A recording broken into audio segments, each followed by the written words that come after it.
오랜만에 인사드립니다. 오늘은 나는 임상병리사입니다 라는 주제로 굉장히 귀한 분을 모셨습니다. 오늘은 앞으로 일하시게 될 분들, 그리고 또 지금 현재 임상병리사로 일하시는 분들에게 모두 도움이 될 말씀을 전달해 주실 것 같으니까요.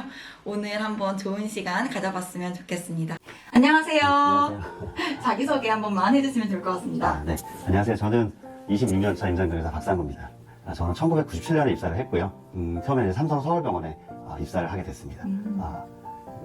처음에 이제 97년에 입사를 했으니까 그때 이제 IMF가 터져가지고 1년 만에 정규직 주겠다는 조건으로 입사를 했는데 한 3년 동안 이제 파트타임만 하다가 그러다 정규직을 받았습니다.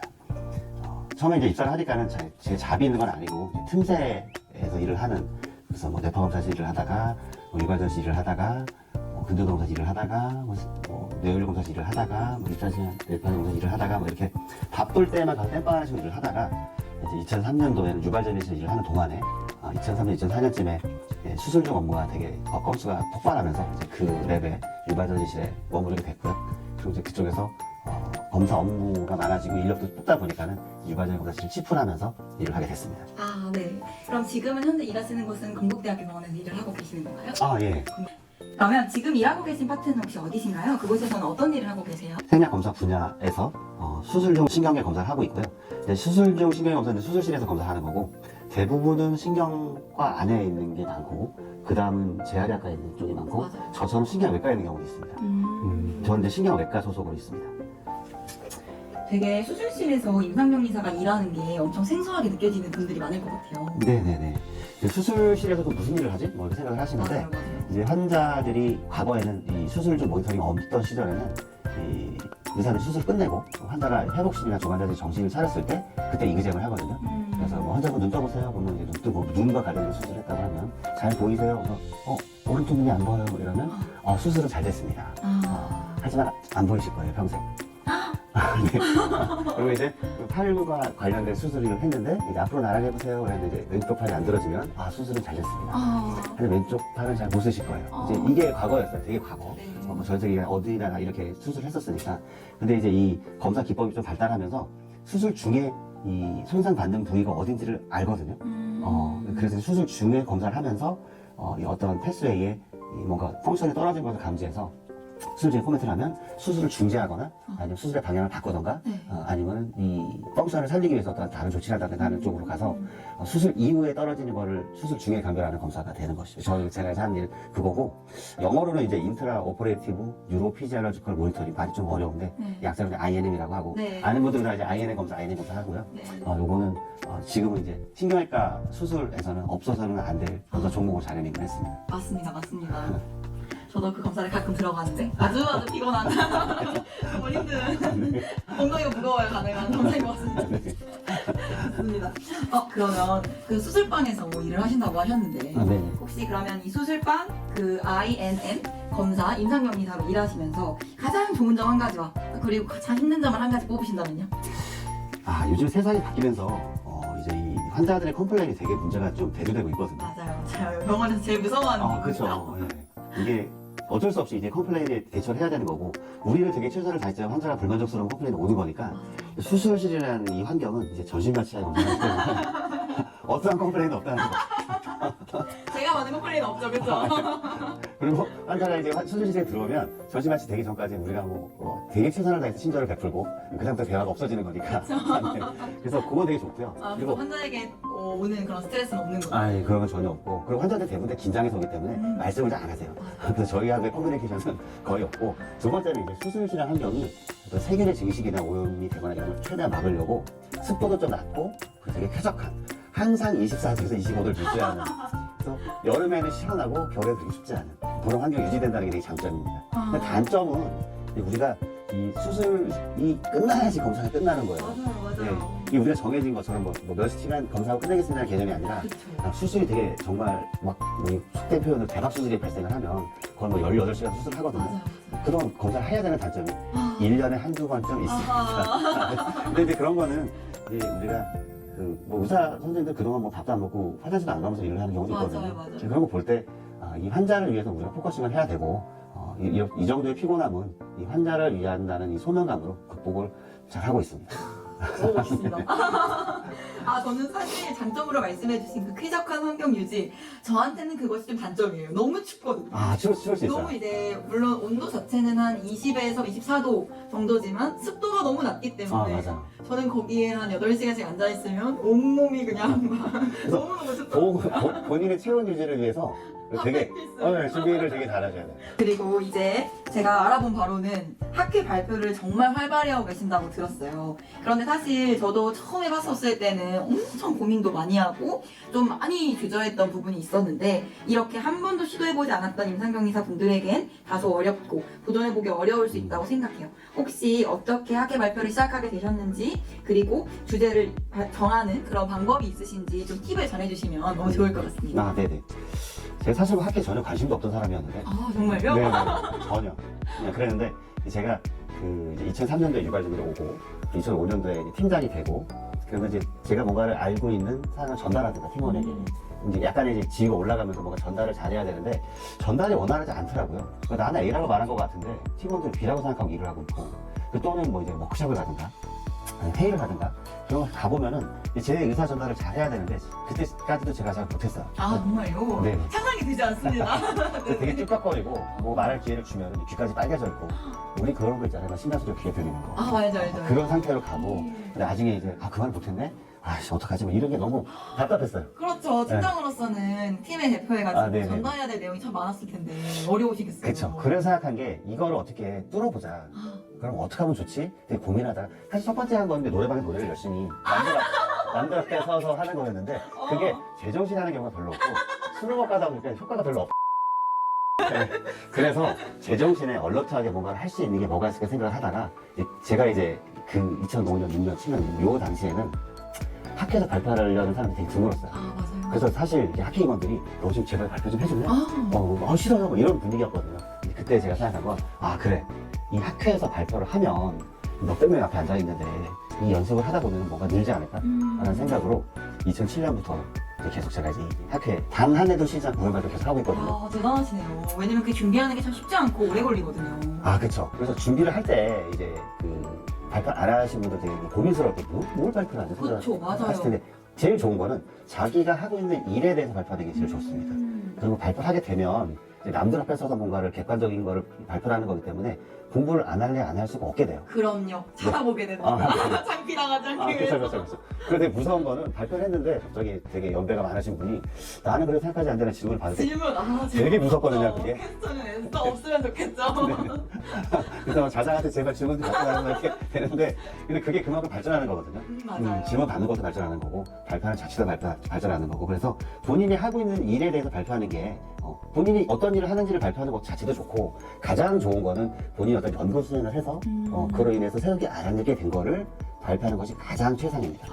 실제로 이제 의사학회들을 저도 가보는데 신경과 의사학회든 심리학과 의사학회를 가보면 대부분 다 본인이 발표한 논문을 근거로 해서 발표를 하거든요. 그래서 그 사람한테 듣는 게 처음인 거예요, 이 청중들은. 그렇기 때문에 집중하게 되고. 맞아요. 네. 아는 내용보다. 그렇죠.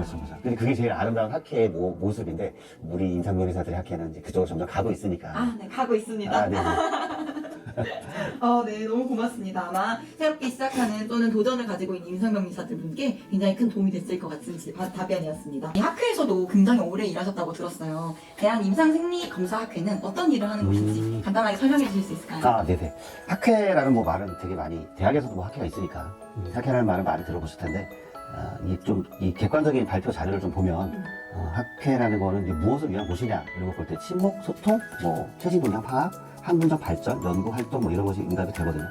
그런 거 말 그대로 그런 것이 학회이고, 임상병리사 협회라는 우리의 권익과 이익을 증진 보호해주는 협회가 있는데, 그 협회 안에 분과학회가 11개 분과학회가 있거든요. 분과학회라고 하면은 이제 개별적으로 이제 따로 좀 세분화된, 그래서 뭐 미생물 학회, 면역 학회, 뭐 병리 학회 이런 것들 학회가 있고, 우리는 이제 생리학, 임상검사 학회가 있거든요.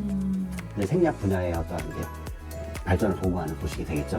근데 생리학 검사 학회를 좀 보자면은 이쪽은 이게 우리가 과거에 거의 뭐 60년대 이 생리학 임상검사 협회가 만들어졌지만 생리학 종사 분야에 대해서 이 법으로 이렇게 제정이 된 거는 그렇게 오래되지 않았거든요. 제가 96년에 실습을 나갔을 때에도 무면허 의료 기사들이 생략 검사 하고 있었어요. 어머나. 그러니까 생략 검사 종사자가 검사하는 게 아니라, 그러니까 라이센스가 없는 분들이 그냥 뇌파 검사 하고 있었던 시절이 있었거든요. 그래서 이거를 이제 법으로, 의료 법으로 이건 임상병에서 해야 된다라고, 중요하죠. 네, 그래서 공표된 게 이제 1982년이고, 그다음에 생략 검사 학회가 만들어지고, 그다음에 이제 생략 검사 학회에서 2016년도에 대한 임상 생리 검사 학회로 이름도 바뀌고 이제 본격적으로 이제 운영을 하고 있죠. 그렇군요. 근데 생략 검사는 이제 크게 신경계, 순환계, 호흡계, 기타 생리 이렇게 돼 있는데, 사실 이제 기타 생리 계신 분들이 되게 기분 나빠할 수도 있지만 사실 기타 생리가 엄청 분야가 커요. 아, 그런가요? 아, 네. 이제 나머지를 다 기타에 몰아넣어. 아, 예.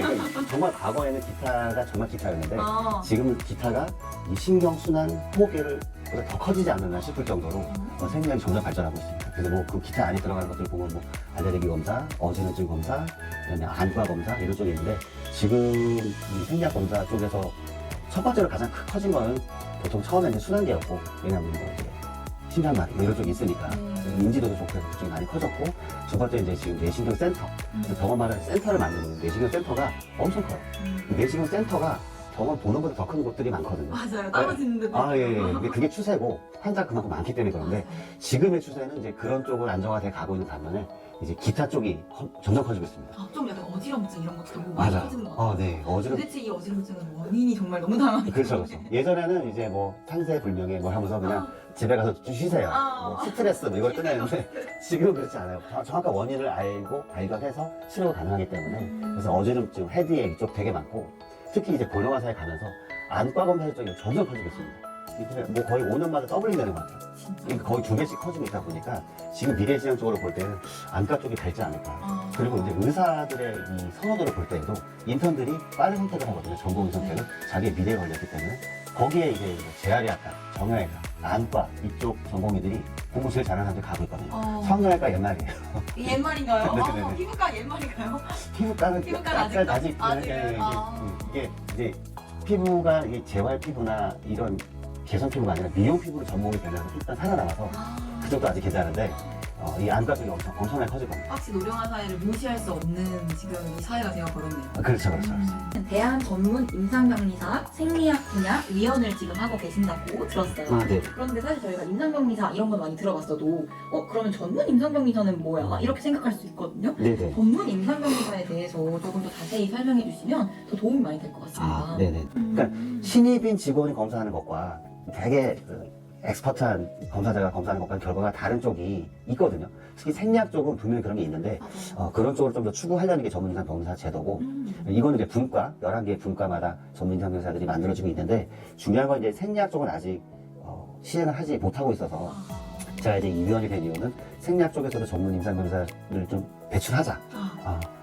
거기까지 와 있고, 아직은 이제 이 코로나 때문에 회의를 못 해가지고. 아직은 지금 ING 중이시죠? 그렇죠. 근데 만약에 시도를 한다면은 이제 수면 나온 전문 검사, 뭐 병리사, 그다음에 뭐 심초음파 전문 임상 병리사, 이런 쪽 심전도 전문 임상 병리사 이런 쪽으로 충분히 갈 수 있거든요. 맞아요. 이게 저희가 독보적으로 할 수 있는 일이고, 의사보다도 약간 더 유니크하게 검사적인 면은 딥하게 다루는 거기 때문에 뭐 미래지향적으로는 충분히 할 수 있는 쪽이고 단지 해야만 하는 곳이 아닌가, 길이 아닌가 생각을 좀 합니다. 완전 동의합니다. 그럼 그럴수록 더더욱 더 임상병리사들 중에서도 더 자기의 능력을 더 개발하려고 하는 그런 그 노력이 더 수반될 수 있을 것 같아요. 이런 것들 그쵸, 인정해 그쵸. 준다면. 그죠. 그 전문 인상 변호사 제도가 이제 본인의 권위만 생기는 게 아니라, 이게 이 전문 인상 변호사 이 자격증을 땄어요. 뭐 이수증을 땄어요. 그러면 이걸 유지하는 것도 있거든요. 이게 되게 좀 어려워요. 그러니까 분과학회에 소속이 되는 거기 때문에 전문 인상 변호사라고 하면 이제 1년에 이수해야 될 점수가 따로 있습니다. 그래서 분과학회에서 부연 발표를 몇 번 해야 된다. 포스 발표를 몇 번 하든가. 관련된 다른 타 학회에서 참여율을 몇 % 하든가. 굉장히 복잡하네요. 그리고 어떤 논문을 쓰든가. 그러면 점수가 플러스 되면서 이수할 수 있는. 그러니까 이걸 유지하기 위해서 노력을 더 해야 되는 거죠. 결국에 전문인상 제도를 시행하려는 목적은 분과 학회의 활성화거든요. 결국에는 이제 액티비티가 되게 좋아질 수밖에 없겠죠. 그렇겠네요, 정말. 네네네. 너무 이게 꼭 생리분과에서도 생겼으면 하는 바람으로 부탁드립니다. 네, 좋습니다. 그럼 저희 아무래도 학교에서 오래 일하셨던 분이면 분일수록 더욱더 우리 분과에 대한 그런 관심도가 높으실 거고, 또 앞으로 어떻게 나아갔으면 하는 방향이나 이런 걸 생각해 보셨을 것 같아요. 저희 임상병리 분야 또는 우리 생리 분야가 어떤 방향으로 나아가면 좋을 것 같다고 생각하시는지 좀 여쭙고 싶어요. 임상병리 생략과 자체 발전 방향은 너무 다양성이 있어서 제가 감히 제시를 못하겠고요. 네. 물론 워낙에 훌륭하신 분들 노력 많이 하고 계셔서 협회에서 일하시는 분들 보면은 뭐 약간 불쌍하다 싶을 정도로 이게 병원 일반, 협회 일반 막 거의 밤샘 작업으로 회의하시고 막 이렇게 하는 거 보는데 저분들은 협회에서 저렇게 일을 하는 이유가 뭘까 싶을 정도로 그쵸. 정말 열정이 대단하시다. 근데 과연 이제 우리의 이 일반적인 이 회원들은 저 분들의 녹을 알까? 뭐 이런 그렇죠. 생각이 좀 듭니다. 이거 싸바싸바 좀 하고. 근데 생략 검사 분야의 방향성을 좀 생각을 하자면, 네. 왜냐하면 제가 한 4년 이상, 5년 정도 이 생략 상임위원을 하면서 이제 느꼈던 걸 말씀드리자면, 결국에는 이 우리가 국가고사를 보는데, 국가고시에서 이 생략 쪽 문제가 30문항밖에 안 되거든요. 그래서 이 학교 자체에서 이 국가고시 문항수에 맞춰서 뭔가를 이 커리큘럼을 짤 수밖에 없는데, 지금 이제 뭐 이렇게 생략 검사 발전위원회 발족을 하고, 그다음에 논문 쪽으로 발전을 시키려고 노력을 하고, 이 협회 자체에서도 이제 생략 쪽을 많이 비워주려고 노력을 하는데, 이 생략 검사 학회의 발전 쪽으로 가기 위해서는 첫 번째는 이게 국가고시 문항수를 생략으로 늘리는 게 가장 첫 번째고요. 그렇게 돼야지만 이 학교에서도 이 커리큘럼 자체를 바꿀 수밖에 없으니까. 맞아요. 네. 정말 작죠. 그렇죠. 그래서 이 대학 교수들이 생략을 교과 과정에서 이 퍼센테이지를 적게 할 수밖에 없는 거는 국가고시에서 이렇게 다루는 게 적기 때문에 당연히 그런 거고. 그래서 뭐 이게 이렇게 국가고시가 그렇게 문항수를 다루다 보니까 병원 실습을 나와도 이거 비슷하게 이 퍼센테이지의 날짜를 할애를 받거든요. 맞아요. 그러니까 이제 진단검사학과는 되게 여유 있게 맞아요. 시간적 여유 있게 실습을 받고 생략 쪽 오면 뭐 거의 뭐 번개포에 콩고 먹고 네. 오전에 딱 보고 다른 거 보고 이런 걸 실습생한테 물어보면은 제가 그거 본 적 없는데 이렇게 말하는 친구가 있을 정도로 맞아요. 그죠? 그렇죠. 이걸 늘리기 위해서 지금 이제 가장 최우선시 돼야 될 거는 이 생략 검사 학회 구성 인원을 대학 교수님 반, 실무자 반으로 해서 서로 좀 유대관계, 교집합을 좀 더 많이 늘려나가는 쪽으로 가야지 결국에는 이제 학생들이 취업할 때 뭔가 특권, 이권 아니면 뭔가 많은 이익을 볼 수 있지 않을까라는 생각을 좀 합니다. 맞아요. 생리학 분야 쪽으로 취직을 하고 싶어도 학교에서 배우는 부분이 많지 않다 보면 네. 아무래도 선택하기가 좀 어려질 것 같아요. 네. 아예 모르는데? 약간 이러면서 네. 그쵸? 실습에 와서 배우는 것도 굉장히 많은데 아예 생리학 분야는 실습을 가지 않는 병원도 저는 되게 네. 많다고 알고 있어요. 그래서 좀 이런 분야 쪽으로 학생들이 좀 그래도 학생 때 좀 접해봐야 도전할 수 있는 그런 여러 가지 그 바운더리가 넓어진다고 저는 맞아요. 생각하거든요. 굉장히 공감하는 부분입니다. 이 부분에 대해서 찝어주셔서 너무나 감사합니다. 또 하나는 네. 실습생들 중에 이제 그런 질문을 한 친구들이 있어요. 진단검사학 쪽이나 병리과 쪽은 학교에서 제대로 다 배웠다. 맞아요, 맞아요. 근데 생리학 쪽은 사실 배우지도 않거나 이상하게 짧게 배우거나 그런 실습을 나오거든요. 맞아요. 딱 시험 문제 나오는 것만 배우죠. 네. 근데 이게 장점이다 단점이거든요. 그러니까 진단검사학 쪽이나 이 병리과 쪽은 지금의 내 수준이 맞아요. 아, 근데 생리학 쪽은 내 수준이 뭔지 몰라요. 그쵸. 왜냐면 제대로 안 배웠기 때문에. 그쵸. 그래서 시험을 하면 시험에서 평가할 때에도 똑같이 이 사람이 생리학 쪽에서 얼마나 많이 하나를 평가하기 되게 애매하거든요. 그게 되게 기회인 거죠. 정말 약간 장점에서 단점이네요. 네. 이거 이렇게 못하네요. 그렇죠. 안 배웠는데요. 시험을 해서 열심히 하면은 되는 분야이기 때문에 약간 학점 뭐 그런 분들은 생리학 쪽으로도 생각을 원활하게 할 수 있다. 일단 저는 장점이라고 생각합니다. 네, 할 수 있다는 회원을 불러넣어 주셨습니다. 그러면 우리 앞으로의 임상병리사의 진로와 취직 이런 거에 대해서 솔직하게 어떻게 생각하시는지 좀 궁금합니다. 전망이나 이런 걸 생각해 보셨을 것 같아요. 네네. 이게 지금 제가 97년부터 이 병원의 문화가 바뀌는 것을 계속 보고 있고, 그 의사들의 권위가 크게 강화된 권위가 이제는 많이 없어졌고, 그리고 간호사나 임상병리사의 이 지위가 많이 올라갔고, 과거에는 간호사들, 또는 임상병리사들한테 존칭이라는 단어를 쓰지 않는 의사들이 많았거든요. 정말요? 네. 지금은 다 선생님이니까 아. 세상이 점점 바뀌어가는 것이 보이고, 그리고 앞으로도 더 그렇게 갈 거고, 21세기를 살아가는 이제 우리들이 어떠한 미래를 맞이할 건가를 생각해 보면, 이제 이 과거에 이 전화기의 발전과 비슷하다고 생각을 해요. 1990년대에 이제 유선전화기가 있었는데, 네. 유선전화기는 당연히 뭐 되게 편리한 거라 생각을 하는 시절이었는데, 갑자기 무선전화기가 나왔어요. 이걸 들고 왔다 갔다 하면서 화장실에서 받을 수 있고 너무 좋아요. 좋다고 생각했는데 갑자기 핸드폰이 개발됐어요. 네, 이걸 들고 시장을 갈 수 있네? 세상에. 세상에. 네. 근데 지금은 이제 스마트폰 세상이잖아요. 그쵸. 그죠? 이거로 뭘 다 할 수 있는 세상. 그쵸. 급변한 거. 2000년대에 들어와서 생긴 거니까. 없으면 안 되죠. 20년간 우리는 없어서는 안 될 세상이 뭔가 확 바뀐 거잖아요. 네. 이와 똑같이 의료계도 변화가 있습니다. 그래서 결국에는 우리가 4차 산업혁명이 일어나고 있고 저기는 이제 사무 자동화로 세상으로 갈 건데 그러면 이제 병리과나 진단검사의학과나 생리학 쪽에 어떠한 변화가 올 것인가를 생각해 볼 때 가장 이 사무 자동화, 이 AI로 인해서 뭔가를 다 시스템화되는 사람의 인력이 필요하지 않고 바로바로 뭐가 진행될 수 있는 이 시스템은 샘플로 처리하는 검사 쪽이 훨씬 영향을 많이 받을 수밖에 없거든요. 우리가 QC, 퀄리티 컨트롤 할 수 있는 쪽은 대부분 다 대체가 될 거라 생각을 합니다. AI가 저희 임상병리사 분야에서도 절대 피해갈 수 없는 그렇죠. 그런 분야겠네요. 지금 우리가 이미 병원 문화에는 접목이 된 게 AI로 면접을 보잖아요. 아, 그런가요? 예. AI로 면접을 보고 있고, 거기서 그걸 통과를 해야지 이제 통과된 사람에 한해서 이제 이 사람들이 면접을 다시 보거든요. 어머, 그런가요? 네네. 직무 적성 검사 안 보고 네. AI로 보는군요. 네네네. 그래서 이제 유튜브에서 이제 AI 면접 보면은 다 떠요. 지금은 거의 다 시행하고 있고, 그래서 AI 면접은 뭔지에 대해서는 유튜브 보시면 되고, 네. 이미 우리 문화에 이제 접목이 된 거죠. 그래서 지금 보면 이제 우리가 AI 휴먼 터치 잡이라고 해서 다 자동화가 되는데, 자동화와 자동화 사이에 기계가 할 수 없는 역할만 이제 사람이 하게 될 거예요. 그게 이제 그런 거를 이제 우리는 이제 소프트 스킬이라고 하고, 뭐 라이프 타임 잡이라고도 하는데, 자동화 사이를 연결해주는 일들은 점점 줄어들겠죠. 그렇죠. 다 자동화가 되니까. 하지만 자동화가 되면 될수록 거기서 일을 하는 사람들의 N수는 적어지겠지만 그 소프트 스킬이 높은 사람들은 몇 명의 일들을 그 몇 명이 그 많은 사람들의 일을 나누어서 하는 게 아니라 본인들이 지방적으로 하기 때문에 이분들의 N수는 줄지만 월급은 훨씬 올라갈 겁니다. 하하. 이게 우리의 미래예요. 대신 경쟁률이 엄청 치열해지겠네요. 그렇죠. 네, 그게 이제 곧 우리 검사자의 세계에도 올 텐데 생리학 쪽은 이게 AI로 대체되기가 좀 어렵다. 어렵다.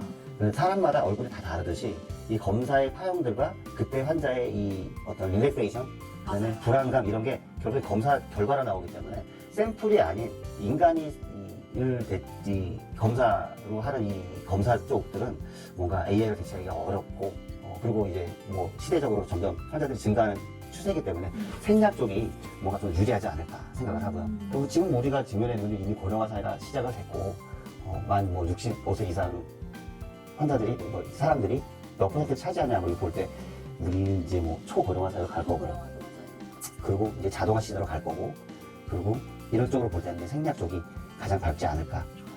점점 이 환자는 증가하고 병원은 어쩔 수 없이 이 환자 수에 비례해서 뭔가를 이 과의 퍼센티지를 늘릴 수밖에 없기 때문에 생리학 쪽은 점점 많이 늘어날 거라 예상을 합니다.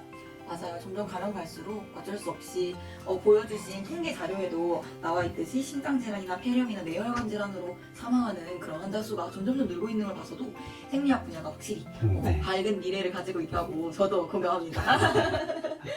좋습니다. 자, 그럼 우리 마지막으로 정말 너무 이렇게 귀하신 분, 이렇게 귀한 시간 내주셔서 너무 감사드리고 마지막으로 신입 임상병리사 선생님들, 이제 막 시작하시는 선생님들께 해주고 싶은 말씀이 있다면 얼마든지 해주셨으면 너무 감사하겠습니다. 해주셔서 감사합니다. 제가 이제 재학생 강의를 나가보든가 하면 이분들이 생각이 많아요. 예. 이게 워낙에 이제 그럴 수밖에 없죠. 예, 이게 스마트폰 세대라서 그런지 생각도 많고 생각도 되게 다양하고 이게 일괄되지가 않더라고요. 근데 공통적으로 힘들어하는 거는 본인들이 행복하지 않아요. 그래서 그런 걸 볼 때 이제 이 내러티브라는 말을 쓰는데 너의 내러티브는 무엇이야? 말해주면 내러티브. 이거를 좀 항상 물어보거든요. 이게 뭐냐면 나는 앞으로 어떤 일을 할 것인가. 되게 포괄적이지만 나는 어떤 일을 할 것인가. 뭐 임상병리학과 왔으면 우리 임상병리 학과 안에서 어떤 작업을 해야 될 텐데 그럼 나는 과연 임상병리사가 하는 일 중에 무엇을 할 것인가. 그 큰 섹션을 먼저 선택하는 게 맞고요. 그 안에서 이제 그러면 이제 그 일을 하면서 그 일이 나한테 어떤 의미를 주는가. 좀 깊게 생각을 해봐야 됩니다. 그러니까 일과 내 인생이 분리될 때 행복하지 않거든요.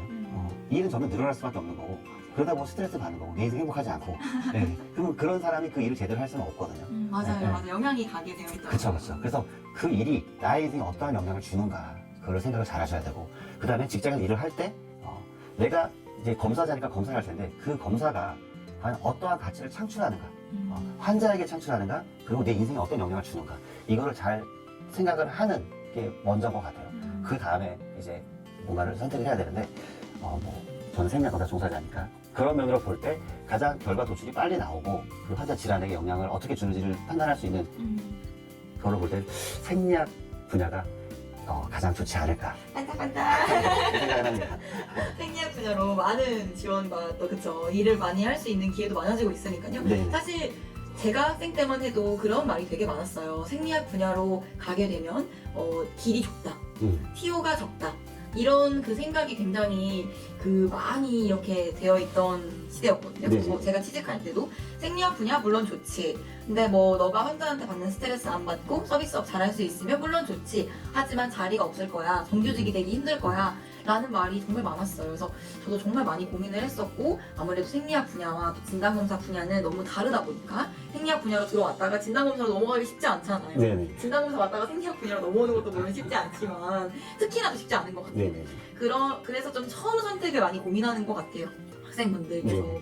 그런 부분에 있어서도 생리학 분야로 온다면 삶과 일에 대한 그런 밸런스를 맞추면서 또 그런 환자분들을 통해 가치를 창출하는 그런 것도 빨리빨리 이렇게 느낄 수 있겠다라는 말씀이신 거죠? 그쵸. 아, 네. 그 실습생들이나 대학교 학생들이 생각할 때 보면 이제 우리가 생리학 말씀하신 것처럼 생리학 쪽 분야가 너무 엔수가 적지 않느냐라는 생각을 하는 이유는 이제 우리가 과 중심으로 세상을 보기 때문에 그렇거든요. 우리가 진단검사 우리가 과를 보면 그 과 안에 면역, 혈청, 미생물, 임상화학 뭐 엄청나게 크게 있는 것처럼 보이는데 그 임상물이 과 안에 다 모아놨기 때문이고 정리과도 정리과 안에 다 모아놨기 때문인데 생리학 쪽은 과가 되게 많거든요.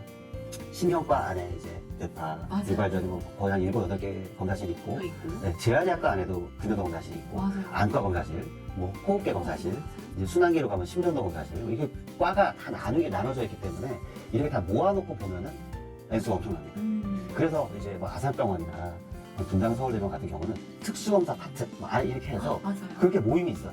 그렇게 볼 때는 엄청나고 몇백 명 되거든요. 그래서 흩어지는 것만 보지 마시고 마시고. 전체적인 어마운트를 잘 보시면 생리학 쪽이 되게 많구나 생각을 하실 수 있습니다. 맞아요. 저도 병원에 와서 알았어요. 사실 학교에서 배우는 분야는 사실 뇌파나 이런 뭐 신경계 쪽과 그다음에 순환계 내과 이쪽만 거의 배우다 보니까 사실 그 기타 관련 생리 분야 쪽에서도 일을 할 수 있는지 몰랐는데 와 보니까 굉장히 많은 생리 분야에서 네. 일을 하고 계시더라고요. 네. 그래서 생리학 분야의 미래는 밝다. 밝다. 로 오늘의 영상은 그럼 마무리 짓도록 하겠습니다. 오늘 이렇게 어려운 자리 또 그리고 귀한 시간 내주셔서 너무나 감사드립니다. 고맙습니다.